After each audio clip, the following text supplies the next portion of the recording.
Hello everybody, Brian Engelman here with the New American Media, and I am pleased to be joined with Ben Swann once again, but this time in person. Ben, it is great to meet you, sir. How you doing? Nice to see you. Very nice to see you. So, yeah, you've been a guest on Agree to Disagree a couple of times, and you've been one of the pioneers of the new media. You kind of got your launch. I can never get tired of hearing you tell this story.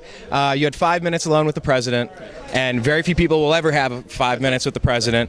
And, I mean, did you ask him about his favorite food or what's on his iPod? No. Can you tell the people what you did with your time real quick to kind of launch your new career? Because to me, that was a turning point, a hard pivot as you went a different direction. Well, I think what it demonstrated to people was that there are some journalists out there in the mainstream who were really trying to pursue truth, right? And truth has become such a almost overused term now, right? But I think people saw it, and essentially you get 5 minutes with the president. We have 5 minutes, and I asked him 4 questions, which I was very fortunate to be able to get 4 questions in 5 minutes, especially with those guys. They really tend to filibuster. It's hard to do that. But the first question I asked him was about the NDAA. Second question about the constitutionality of a kill list. The third question was about why the U.S. was funding Al-Qaeda in Syria, and the fourth question was about why he was saying the U.S. was going to pull troops out of Afghanistan, but had just signed an agreement to keep them for 10 more years.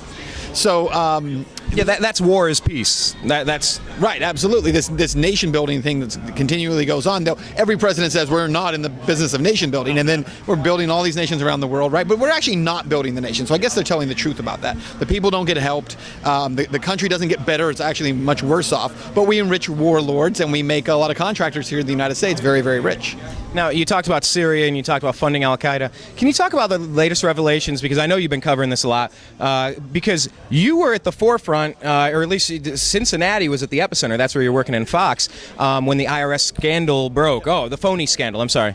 The thing that didn't really happen. No, nothing to see here. Talk about how you've seen that story grow, because it's really starting to pile on for the administration at this point, and you've kind of been following it the whole time. The IRS story? Yeah, you know, this is an interesting story. I was actually the first reporter in the country to actually cover allegations that the IRS was targeting Tea Party groups. I was called a conspiracy theorist and tinfoil hat wearer and all that. A year later, then it's actually not a journalist who finds this story, but Lois Lerner herself, who plants a question in a phone press conference, and then the planted question, oh yeah, what's happening with this thing where you guys were targeting these groups? Oh yes, we targeted the groups.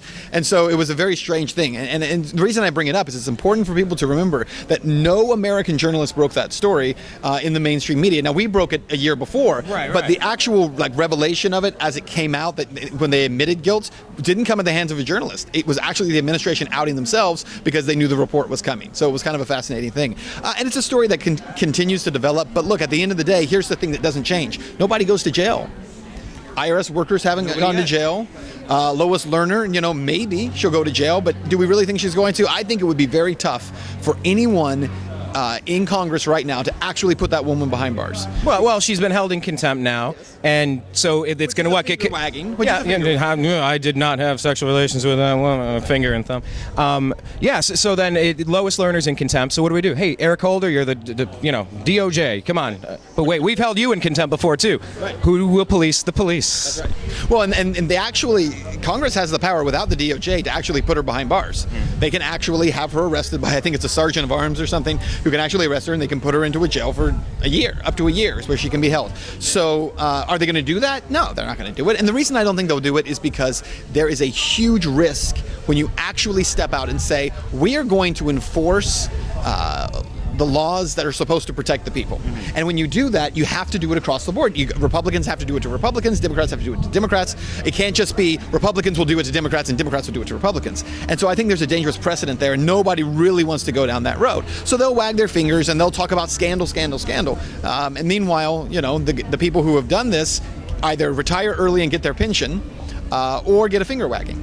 Now, I wanted to go with like the roundabout way to start with IRS and get back to, like you said, funding Al-Qaeda, because that's another story with Benghazi that is popping as well. And there are two just parallel tracks of just avalanches heading toward this White House right now. And it's something you've been covering for a while too, and especially all the intricacies of Syria and Libya and all the... Can you just kind of catch us up to speed on what you've been covering for the past year and a half on this? Because, you know, if you watch MSNBC exclusively or CBS, you don't even know what the heck we're talking about other than we're crazy. Benghazi. Can you break it down? Even if you watch Fox exclusively and you would think you have a good handle on Benghazi, you actually don't have a good handle on Benghazi, because what people forget again is this term blowback, which Fox would never use, right? They would never talk about this idea. Well, that's a Ron Paul thing. Right, exactly. Oh, they're Mitt Romney people. We got to get, and Jeb Bush people. Let's get it straight. That's right. So when you talk about, for instance, what happened in Benghazi, well, what happened in Benghazi, Libya, was the result of blowback of the U.S. funding Al-Qaeda and helping them to overthrow the Gaddafi regime, right? The same thing we want to do in Syria, the same thing we're still trying to do in Syria, the same thing that John McCain is going around saying that he is okay with giving the shoulder RPGs? Not RPGs. They're the ones that can take down planes, but it's a shoulder, surface-to-air missile. Yeah, he wants to be able to give those to the rebels, even if it gets into the hands of Al-Qaeda. It's worth it, he says, in order to be able to get Gaddafi out of power. Now, how insane is that? We spent over 12 years now, thousands of American lives, hundreds of thousands of lives around the globe fighting this war on terror, and now you want to give a shoulder-fired missile to, maybe it goes to Al-Qaeda, but it's worth it in order to overthrow Gaddafi. Hey, let's roll the dice. To Assad. So it's so crazy, yeah. But again, it all comes back to this. Trey Gowdy, who's a congressman from South Carolina, is now in charge of a hearing to really go after and investigate Benghazi. And actually, I think he's a good guy to do it. He's a former federal prosecutor. I like what I see so far. He's a good guy. I mean, people I know who are in South Carolina who are covering stuff for us out there say, Trey Gowdy is not a big partisan guy. Like, he'll actually go after the truth here. The problem is, I'm not sure anybody necessarily wants the truth. And because media has created such a left-right paradigm, there are certain segments of the population, no matter what you find, are not going to believe it. And that's because they just don't trust it. And for good reason, because we haven't given them very good reasons to trust. Yeah, we've been lied to so many times. It's just commonplace. And that's kind of brings me to this event here. Free and Equal, the United We Stand Festival. You're talking about the LeftRight Paradigm. Talk about the voting system in general, because you were on the program, I think, when right around the time Ron Paul was screwed out of delegates down in Tampa Bay. And talk about the importance of maybe disconnecting from the Republican Party, the Democrat Party, and voting on issues and principle, because I know it's something that's dear to your heart as well. Absolutely. Well, and I know it's not even for me so much about disconnecting from the parties as it is stop being a sheep and just believing whatever the parties tell you. There are people who are in the Republican Party right now through the Republican Liberty Caucus who are working really hard right now to flip that party, to change it, to win it over to ideas of liberty. And I applaud them. I think that's great, because there is a structure there that rather than just throwing up your hands and saying, well, I have nothing to do with the party, they're fighting inside. There are other people who don't think that's a good idea, right? And well, I guess maybe what I was saying is lose the tunnel vision. Okay, maybe that's a better way, because I get what you're saying. Yeah, absolutely, because right now there are people who say, well, whatever Republicans do is good, whatever Democrats do is bad, and vice versa, right? And we know that's not true. I mean, at the end of the day, it's exactly the same policies at the top of those parties, and it's crushing and killing the American people.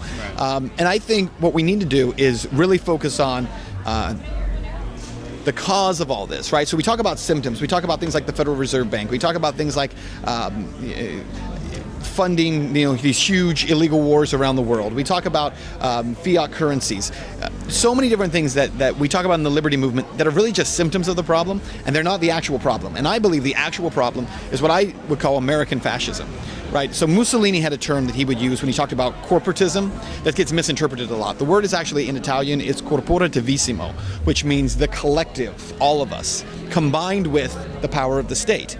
What American fascism is when the mob decides that it has ultimate authority over the individual. 51% punch the 49%. Even 99.9% punch one person, right? So what we have to remember is that our Bill of Rights and our Constitution was designed for one purpose. It was to protect the individual from the mob. Go back and read it. Go back and look at the first 10 amendments to the Constitution that we call the Bill of Rights.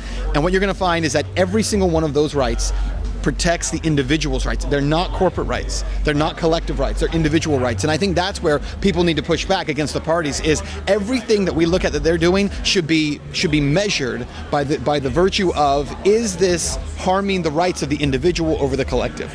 Both the Republicans and Democrats, the thing they have in common more than anything else, the thing that makes them so much alike, is they both believe in using the mob to overcome the individual. take away the rights of that individual. And that's what we have to change. That's what we have to break. People are trying to do it in different ways, but I think that's what we have to do. Well, and you've started a project, breaking free and taking a different direction, a hard pivot and moving. Talk a little bit about the project you've started, the website you're doing. You've had a couple of fundraisers and projects. To talk to all of the people out there with a blog and a dream, or people that are just starving for independent media. Tell them about your experience a little bit and how it's been trying to fund an entire network. It's because man to man, like, you know, I haven't taken 90% of the steps you've taken already, but I'm studying right now. So what advice do you have for anybody kind of coming up, and tell us about your project? Well, first of all, I'll say this. Our project was launched through crowdsourcing and crowdfunding. We just did a second crowdfunding.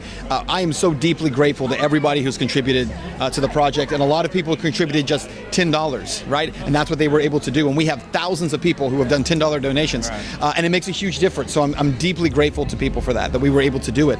The goal of the project, Truth in Media Project, is to really cover these stories and to talk about them, but eventually to really force that content into mainstream ideology and thinking, because we want to confront people. We want to be confrontational media, not in the sense that we run up to people and stick a mic in their face, confrontational in that we are running up to an audience and sticking an idea in their face, right? Let's talk about these ideas, and let's confront you with something you haven't heard before. I want to be the gateway to other alternative media, other new media. There's a lot of new media out there they're doing great work, and they talk about some really deep stuff, and some people think that we don't go deep enough. That's by design.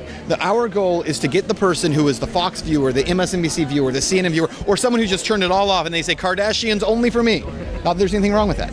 So, those people, we see them and we say, I want to be the gateway for you to be able to come into the ideas of liberty. So maybe in a way the Truth in Media Project perhaps is your 100 level crash course log on all the important stories as you're finding them, to get you the basics, to at least get you in to do your advanced studies? I think that's the goal. The goal is we're not, if you go to benswann.com, you're going to see a lot of stories that deal with politics, but most of them deal with what we were just talking about, collectivism, attacking collectivism, pointing out the hypocrisy of a lot of these positions, trying to help people to see the angle of the story that most media is not letting them see. But what you're not going to find is necessarily huge in-depth reports on, even though we've done some on the Federal Reserve and 9/11 and some of those issues, we don't go as deep as some other people do, because our goal isn't to get you all the way there. It's just to bring you in and to say, look, there's a whole world of information out there that you've never even been exposed to, right? We just want to give you one idea that changes your thinking just a little bit and starts your transformation. And maybe point you down a road and say,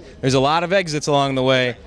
Take a look around. We don't want to be the new media, right? We don't want to be the only ones who are out there doing this or trying to create we're the new media empire and everyone should go through us. No, not at all. There's so many people out there who are so much smarter than I am and have so much better information out there than I do. So I want to get you to them, right? But I know there's a lot of people who would see those folks and say, that's not legit, that's not real, can't possibly be.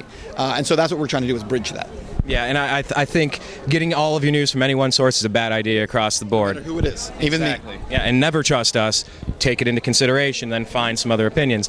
So finally, then, Ben, what brought you out to the Free and Equal Festival today here in Los Angeles? Where are you headquartered now? I think last I heard, Cincinnati. You were in Chicago filming? Well, we're all over the place in terms of our project. We have a studio in Chicago that we shoot at.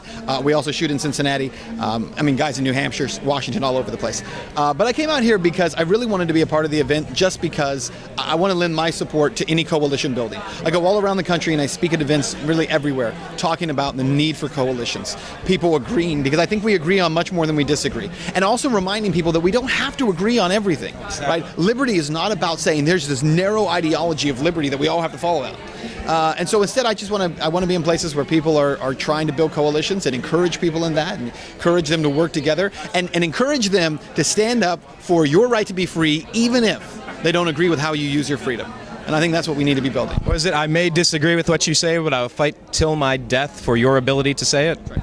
I don't remember who said it, but it's a great line. Well, Ben Swann, tell us one more time the websites, the social media places where they can stay connected with you as you continue and push forward. Well, you can find me at benswann.com. You can also find me on Facebook. Just search Ben Swann. Twitter, it's Ben Swann, at Ben Swann _. We're still trying to fix that problem. And so you can find me there. But excellent. Yeah. Ben, it is nice to meet you in person, sir. To be continued, and we'll bring you back on Agree to Disagree sometime soon. Sounds good. Thanks a lot, man. Thank you.